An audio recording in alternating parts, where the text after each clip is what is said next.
I just buried my husband in a military cemetery more than 6,000 miles from home, where the cold wind cut through rows of straight white headstones and the sound of the bugle still rang in my ears.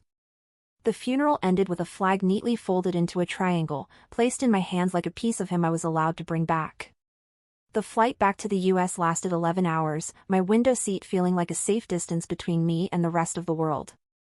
I turned on my phone right after the plane left the runway and sent a message to the family group chat, no emojis, no fancy words, just, "Flight lands at 3 p.m.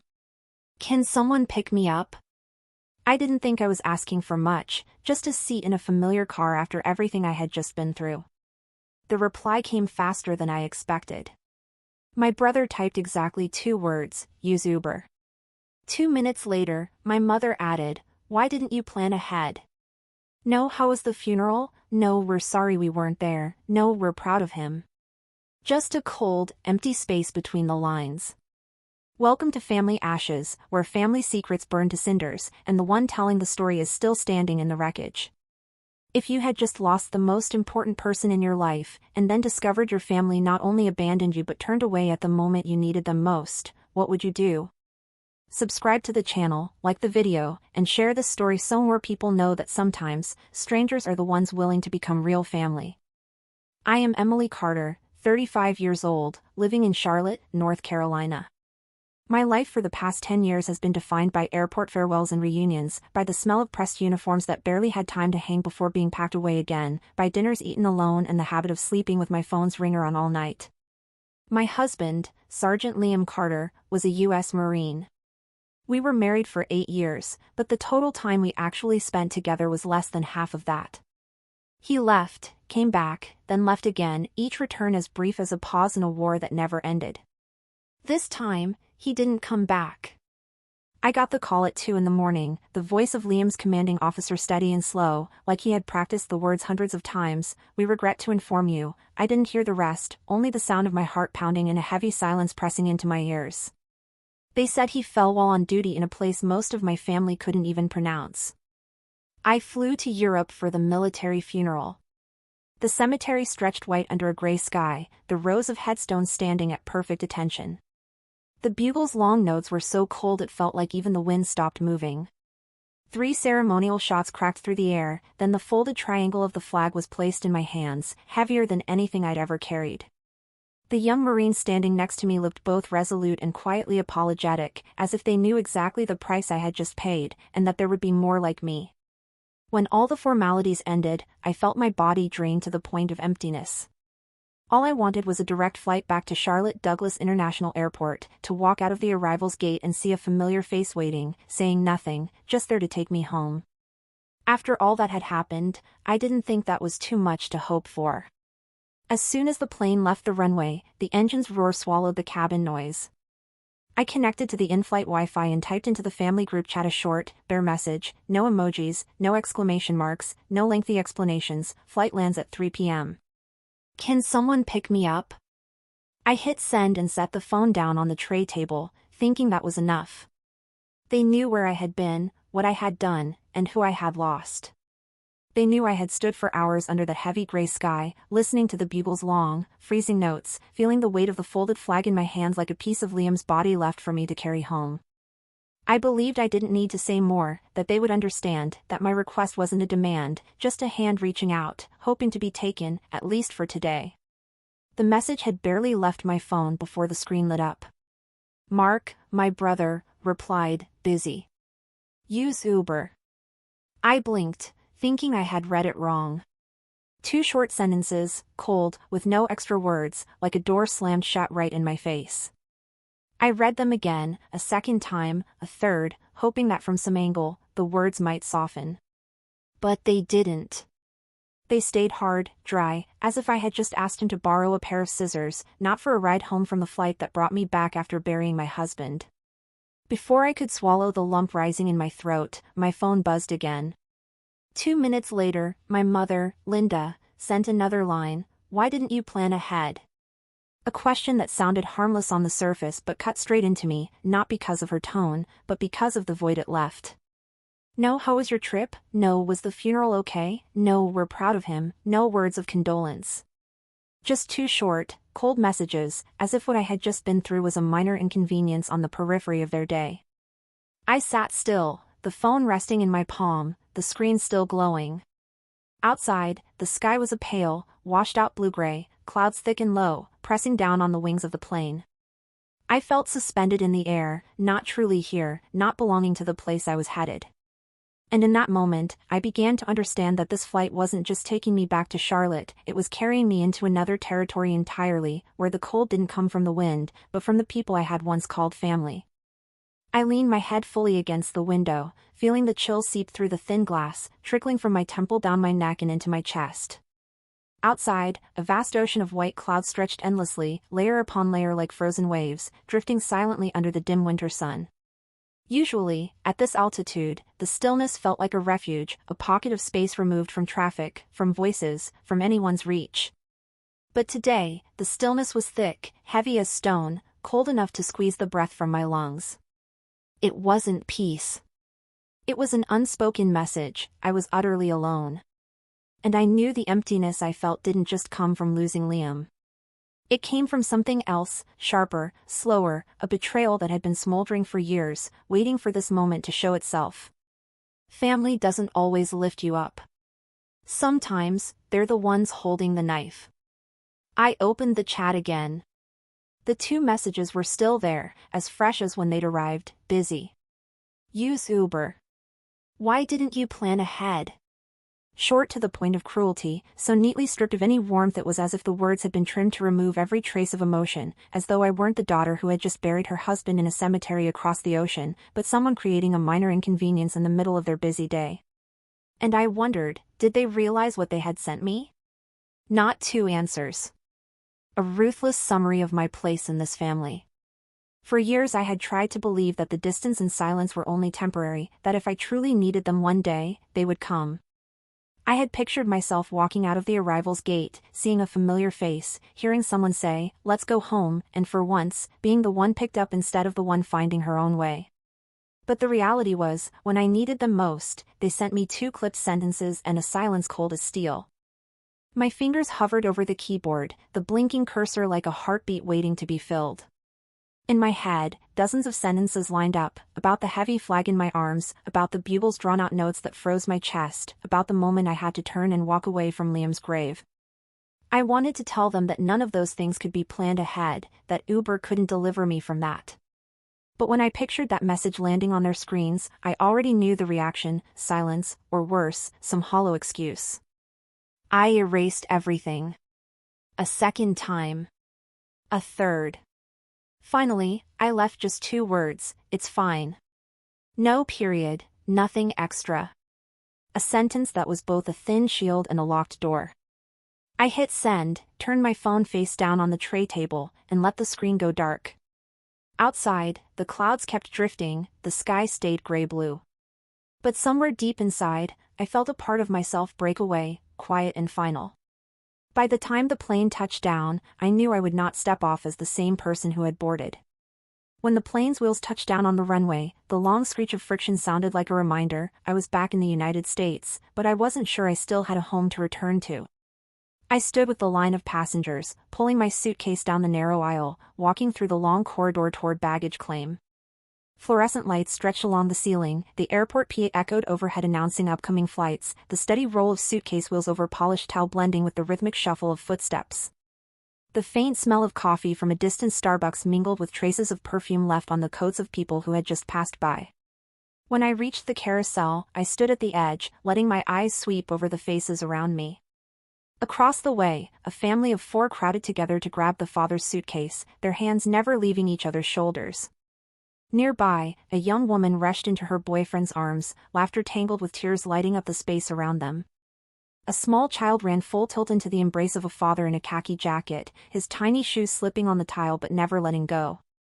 An elderly mother bent to kiss her son returning from a long trip, her shoulders trembling with joy. Each hug, each look, each seemingly ordinary moment landed on me like 100 small pins, warm, but stinging all the same. I pulled my suitcase from the carousel and headed for the exit. No one was waiting. No eyes meeting mine, no nod of recognition, no hand raised in greeting. Only a rush of cold air hit me as the glass door slid open, carrying the dampness of late afternoon. I froze for a moment, feeling as if the entire space outside had just swallowed me whole. Then I saw it. A black Chevrolet Suburban eased to a stop at the passenger pickup, its engine humming low like a deep, steady breath. The door opened, and 3 figures stepped out. 2 women, 1 man. All in immaculate U.S. Marine Corps dress uniforms, jackets buttoned tight, insignia glinting under the airport lights. They walked toward me with sure, deliberate steps, shoulders squared, chins slightly lifted. None of them spoke, but their eyes said it plainly, solemn, steadfast, full of respect. In that instant, amid the noise and chaos of reunions all around, the sight of those 3 Marines moving toward me was like a wall of shields.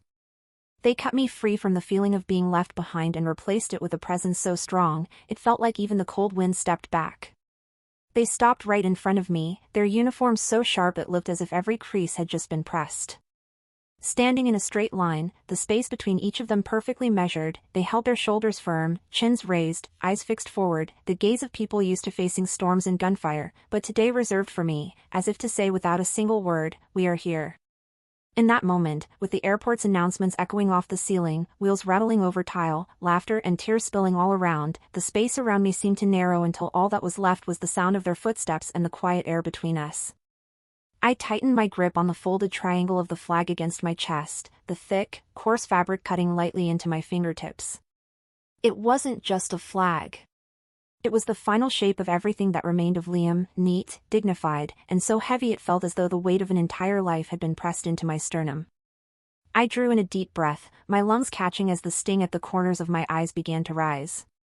I held it back, not because I feared being seen as weak, but because I knew that if a single tear fell, it would open the floodgate, and I would have no way to gather myself again. From a distance, I caught a bright white light shifting in my direction. A camera lens was trained on us. A cluster of local news reporters stood off to the side, microphones stamped with station logos, video cameras with blinking red lights trained on the scene. I could hear the faint click of shutters, the gentle whir of zoom lenses capturing every detail, my hands locked around the flag, the measured steps of 3 crisp uniforms, the row of brass buttons catching the airport lights. I hadn't sought out the media. I hadn't told anyone outside my family about my flight time. And yet, somehow, they were there, capturing every second of a moment my family didn't know about, or if they did, they hadn't cared enough to show up for, the moment I was no longer entirely alone. And in that moment, I realized there are family who don't share your name, but who will stand beside you like shields, even when blood has turned its back. That night, I returned to my apartment after the city had lit up. The hallway was silent, my footsteps soft against the cold tile floor. I didn't turn on the TV, didn't check social media, didn't even think about watching the news. I just wanted to set my suitcase down, hang up my coat, and let the exhaustion wrap around me like a heavy blanket. But the city kept moving, and just a few hours later, something I hadn't expected appeared in a place everyone could see. The 60-second segment aired in prime time, right after the weather and before the evening sports, that window when families are usually gathered around the dinner table, TV humming in the background. The first image was the black Chevrolet Suburban pulling up to the airport pickup. The door swung open. I stepped out, wrapped head to toe in black, shoulders leaning slightly toward the folded triangle flag pressed tightly against my chest, as if it might vanish if I didn't hold on. Just behind me, 3 Marines in dress blues stood shoulder to shoulder, eyes solemn. Their brass insignia glinted under the airport's fluorescent lights, their polished shoes reflecting the cold floor. The anchor's voice came in, deep and clear, the kind trained to deliver both victories and losses without letting emotion break through. Today, a widow returned home from her husband's overseas military funeral. She was not met by family, but she was not alone. The shot shifted to a white sheet of paper. My handwriting filled the screen in bold blue ink, each stroke steady and deliberate. They read it in full. If you ever find yourself standing alone at the edge of grief, don't look for the ones who left you there. Look for the ones who show up. Signed EC. I didn't see it live, but I could picture it perfectly. In my mother's kitchen, her wine glass might have frozen midair, the liquid inside trembling in small waves. Somewhere in Mark's upscale apartment, a dinner plate might have set down on porcelain with a faint but piercing sound. And in hundreds of living rooms, strangers' eyes would be fixed on the screen, witnessing a story my family had chosen not to be part of, but could no longer avoid becoming a part of. I imagined that moment like an arrow hitting the silence they thought was safe. And I knew that from that second on, silence would no longer be their hiding place.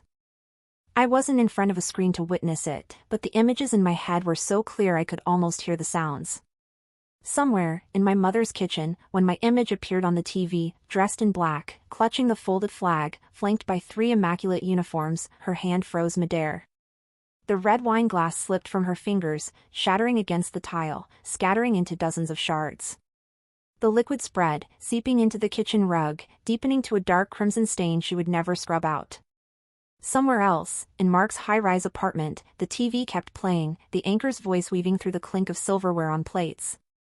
I pictured him starting to rise from his chair just as the next image appeared, the sheet of paper with EC signed at the bottom and my handwritten words.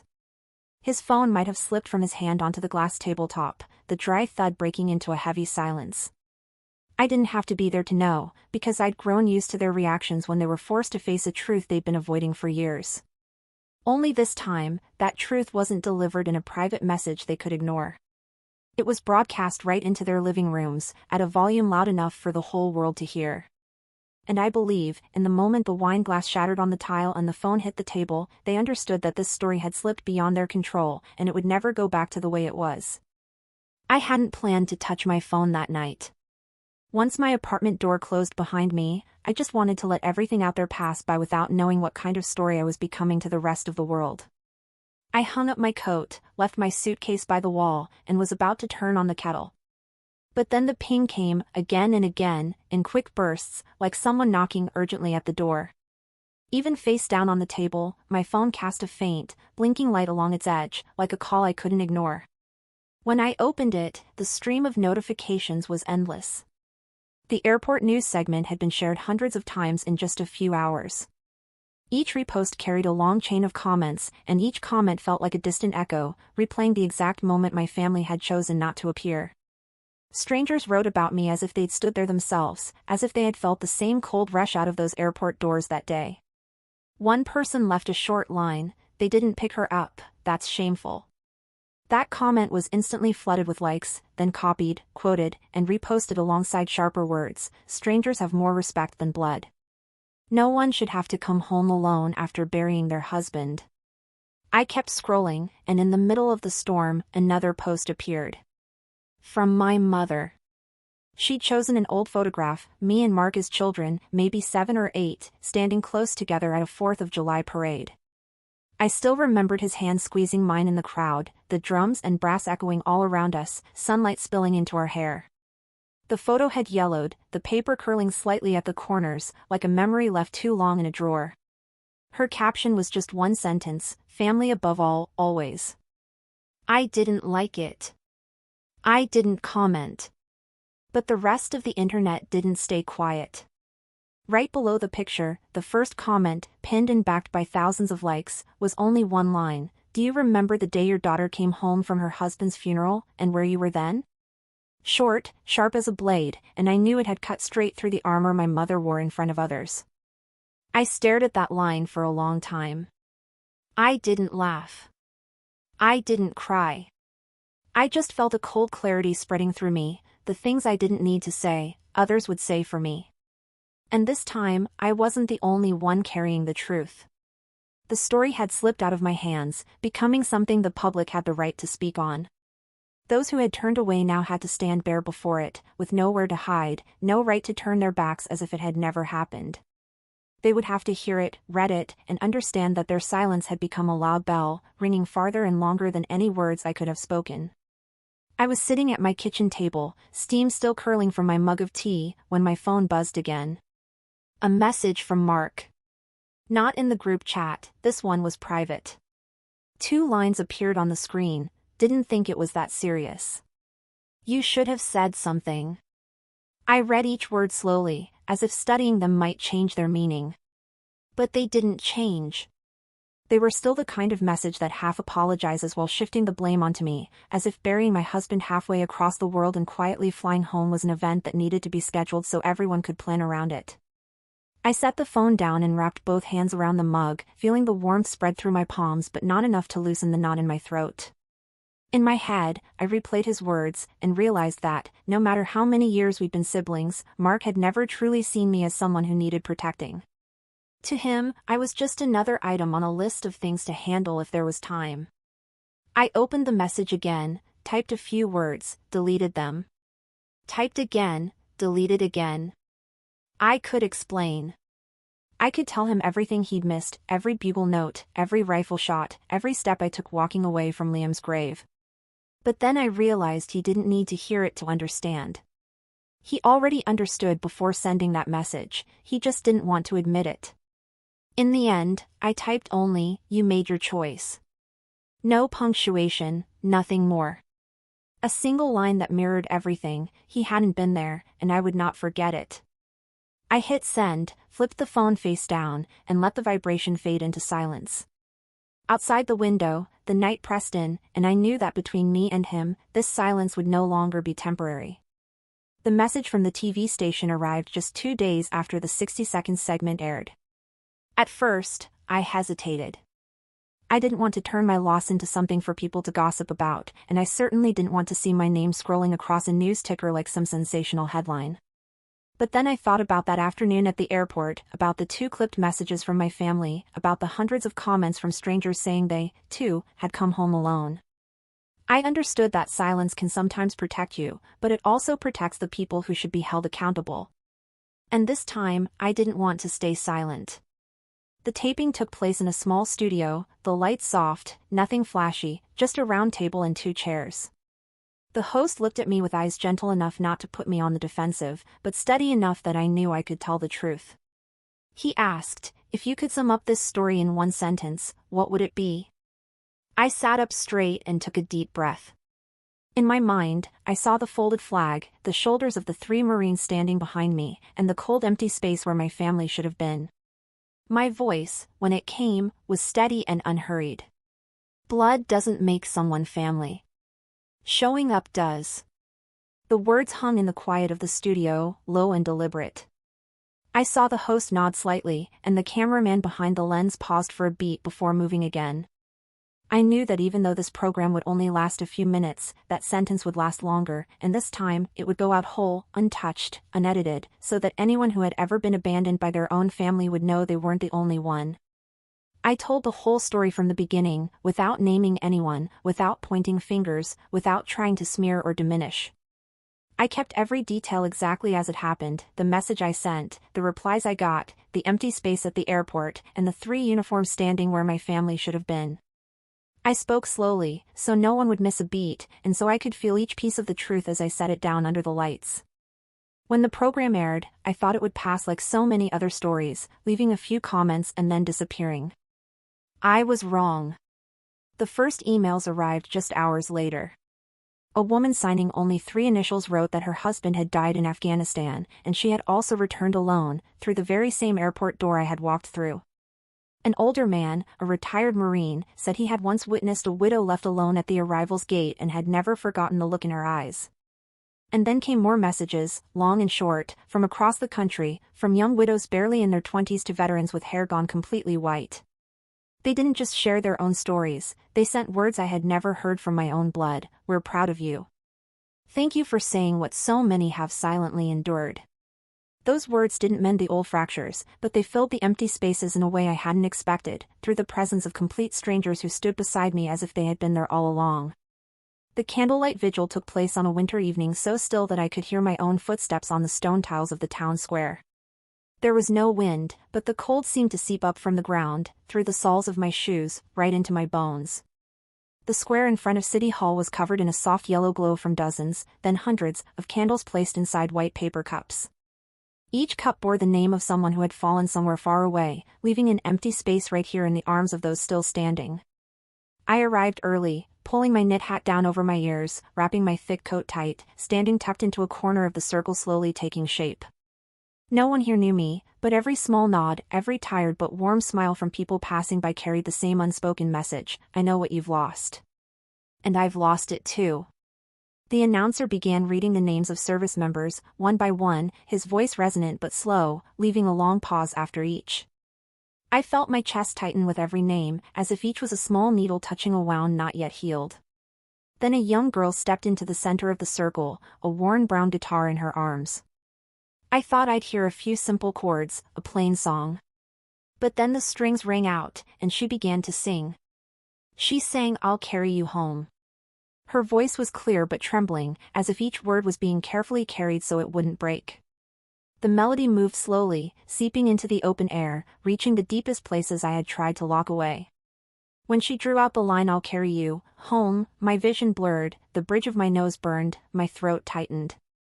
I nearly cried, not just because of the song, but because of the unexpected feeling of being held up by someone completely unfamiliar, in the exact moment I had braced myself to stand alone. The candlelight flickered against every face, turning the crowd into a sea of shimmering points, swaying with each breath. And then, at the edge of the circle, between shadow and light, I saw a familiar figure. Mark. He stood back, as if taking one more step forward would make everyone notice him, and he didn't want that. His hands were buried deep in his coat pockets, his shoulders slightly hunched, his eyes not seeking mine but never leaving the scene. He didn't walk over, didn't call my name, just stood there, quiet, far enough away that his presence felt almost uncertain. But I knew he saw everything. He saw strangers gather around me, holding me upright so I wouldn't fall. He saw the glow of hundreds of candles warming a space that he and our mother had left cold. He saw a community standing beside me as though they had been my family all along. And I knew, too, that the distance between us now couldn't be bridged by any apology, no matter how sincere. Some distances aren't measured in feet, but in years and in the moments when someone turned away exactly when they were needed most. After the vigil, I went home through the sharp winter cold, but inside was a warmth I couldn't quite name. Not the kind that erases every gap, but like a small flame, enough to remind me I still had it in me to move forward. All night, the line "I'll carry you home" looped in my head, refusing to leave. I knew I couldn't keep living only inside my own story. I had to do something so that no one else stepping off a plane alone, like I had, would ever have to feel that way again. The next morning, I sat at my kitchen table, opened my laptop, and began writing the first lines of an idea I would later call the Welcome Project. It would be a non-profit dedicated to military widows and widowers returning home alone, not to give flowers or charity handouts, but to offer something that feels small in theory but is everything in that moment: presence. A face at the arrival's gate. A sign with their name. A hug tight enough to say, "You are seen. You are received. You are home." I shared the idea with a group of veterans and friends I'd met at the vigil. The word spread faster than I expected. Within 2 weeks, a local business owner emailed to say he wanted to donate a white van, with warm cloth seats and a wide trunk big enough for luggage and whatever else someone might bring back from halfway across the world. Volunteers signed up from 5 different states, some had worn the uniform, some had once waited for someone who never came home, and some simply wanted to stand beside another person at their most vulnerable moment. Our first welcome event took place at JFK Airport. We arrived early, bundled in thick coats, holding a large white sign in bold letters, "We've got you." When a young woman in black appeared through the arrival's door, clutching a folded triangle flag to her chest, our entire team stepped forward in formation, surrounding her. No one spoke at first. There were only arms wrapping around her, firm squeezes on her shoulders, and the unspoken message in every gaze: "We're here. You are not alone." A passenger happened to capture the moment on their phone. In the video, she paused inside that circle of arms, her head dipping slightly, and the group standing around her formed a wall, shielding her from the airport's noise. The video went online that same night, and by the time I woke the next morning, it had spread across every platform, millions of views, tens of thousands of comments. Someone wrote, "This is the most beautiful reunion I've ever seen, and not a drop of shared blood among them." Another said, "I hope that when my time comes, someone will be there waiting for me like this." Reading those comments, I realized the Welcome Project had already grown far beyond my original idea. It wasn't just an organization anymore. It had become a promise that there will always be someone waiting for you, even if the people you expected most have chosen to turn away. The phone rang as I was leaning over to label the last of the care kit boxes stacked in the corner of the Welcome Project's small office. Outside the window, the sky was a heavy gray, thin sheets of rain drifting like smoke, reflecting my silhouette in a room filled with items ready to be sent out, soft blankets, handwritten letters, snacks, and cards saying welcome home in many different styles of handwriting. My phone screen lit up, showing my mother's number. I stared at those familiar digits, feeling as though a thin wire ran from that phone straight through my chest, only this wire hadn't carried anything but emptiness for a long time. I let the third, then the fourth ring pass, until it went silent. A voicemail notification appeared. I pressed play. Her voice came through, smaller and slower than I remembered, with a slight catch at the end of each sentence. I don't know how to help you. I thought you didn't want us there. After that came a long pause, so long I could hear the ticking of a clock somewhere in her house through the phone. Then the sound cut off, sudden as a breath being held too long and then stopped. The next day, checking my email, I saw a notification for a new donation. The amount wasn't large, but it was precise enough for me to know instantly. The note field held just a few words, for the next pickup. No sender's name, no contact information. But I knew. Only Mark would write it that way. I sat there in front of my computer, my hand resting on the mouse without clicking. A year ago, I probably would have called my mother immediately, texted Mark a thank you, let myself believe this was the first step toward things going back to how they were. But now, the only thing I felt was a cold clarity. I didn't reply, not because I was still angry. Anger is just a flame that burns and then dies, leaving only ash. What remains after everything isn't hate, it's truth. I no longer needed it. I didn't need late explanations. I didn't need compensation sent the long way around. I didn't need proof that they had done something to make up for the time they abandoned me. I had found people who stood beside me without being called. People who didn't wait to be exposed before deciding to show up. And once you've known what it's like to be welcomed with true presence, you stop waiting at the doors that once closed in your face. The memorial took place on a cool autumn afternoon, the sky a pale gray as though dusted with a fine layer of ash. Wind moved through the line of flags at the entrance, making the fabric snap with a steady sound, like the slow heartbeat of someone trying to stay calm. Rows of chairs were set neatly, draped in white cloth, with a simple wooden podium at the front, next to a large wreath of red carnations and white lilies, their scent faint in the air. When the coordinator called my name, a light round of applause rose, polite, but not loud enough to drown out the wind. I stood, feeling as if each step toward the podium carried the weight of everything I'd been through since that life-changing call. My fingers brushed the notes I had prepared, but as I lifted my head, I knew I wouldn't need them. I began by telling them about Liam. His smile, that even when tired could make me believe everything would be all right. The letters he sent from places I had to find on a map, each one starting with, "Are you okay?" I told them about the last time we spoke on video, static breaking into his words, but still I heard him clearly, "If anything ever happens to me, don't let silence win." I spoke about silence, not the kind born of respect, but of absence, of the empty spaces where there should have been presence. I didn't mention the cold messages, didn't describe the hours alone at the airport. I simply let each sentence flow, slowly, like laying stones along a path, so that anyone who had ever been left behind could walk it and know they were not alone. When I stepped down, the wind had eased, but the air was still thick with something unnamed. My gaze swept the crowd and, in the last row near a large tree, I saw them. My mother and Mark. They didn't sit, but stood apart, like latecomers hoping not to draw attention. My mother's arms were folded, her eyes on the ground, her shoulders trembling under a thin coat. Mark stood beside her, hands deep in his pockets, his eyes pointed toward me but never meeting mine. The distance between us was only a few dozen steps, but it felt like the span of a lifetime, built from the times they hadn't shown up, the words never spoken, the chances gone forever. I didn't nod, didn't smile, didn't signal that I saw them. I let the distance speak for itself. And what it said was louder than any words. Some gaps, once formed, can never be closed, even if we stand in the same afternoon, under the same sky. When I left the memorial, I walked slowly, as if to memorize every face, every gaze, every hand that had touched my shoulder and said, "I understand." I realized that closure doesn't come from a late apology, nor from gestures sent the long way round. It comes the moment you stop sacrificing for those who have repeatedly left you, and stop waiting for them to become what they've never tried to be.